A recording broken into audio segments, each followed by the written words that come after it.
And I'm joined now by IPA Senior Fellow and Chief Economist Adam Creighton. Adam, thanks for your time.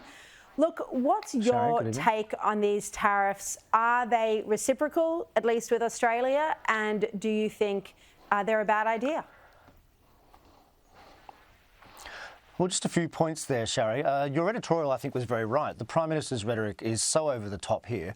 The implication is that the US has somehow put new taxes on Australians, but no Australian will be sending a single cent to the US Treasury as a result of these tariffs. They are taxes on Americans, specifically American importers, and they will ultimately increase the prices of goods and services for Americans. So it's a quasi-consumption tax, and I would argue that this is therefore a matter for the United States.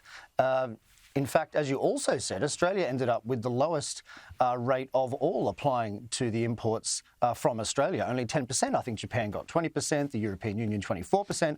So we've actually done pretty well out of this new policy of the United States. The second point is the fiscal situation in the US. There are $2 trillion deficits as far as the eye can see, and these tariffs will raise about $700 billion. Now, if the US government is not going to cut spending by $2 trillion, and I don't think it will, then this is practically the only alternative that it has. And just very quickly, finally, on all the doom and gloom forecasts, the stock market in Australia only fell by 1% today, which was a pretty small move. So certainly investors do not see these tariffs as the end of the economic world. Yeah, the stock market's one thing and that's going to move around. But what about the concerns that some have, and including the Wall Street Journal mentioned this, about how it could potentially, the tariffs be inflationary? What's your view on that?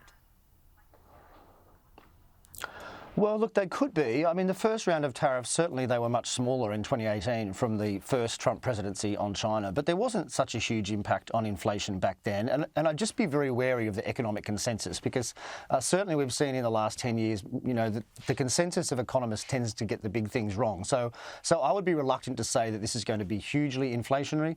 We haven't seen huge changes in the 10-year US bond yield, which suggests to me that the forecasts for inflation haven't really changed a great deal. You know, this is basically a huge quasi-consumption tax on Americans from my point of view. So there will be an increase in price, but some of the burden, of course, will be borne by the exporters from other countries. We don't know as yet kind of how the burden will actually fall. I want to ask you about a couple of other topics, but very quickly. While this has been Trump's policy for a long time, the current US Treasury Secretary, Scott Bessent, he is considered to be pretty smart. He knows what he's doing. Would you agree with that? Mm-hmm. Oh, certainly, yes. He's a multi-billionaire. I think he's largely self-made, almost entirely self-made, very smart man, and very highly respected in markets, I would say. And so he would know what he's doing here? I mean, he's implementing this? Yes, yes. Well, obviously, he's implementing Donald Trump's policies. We don't know his private views necessarily, but he certainly puts himself out there as a very articulate spokesman.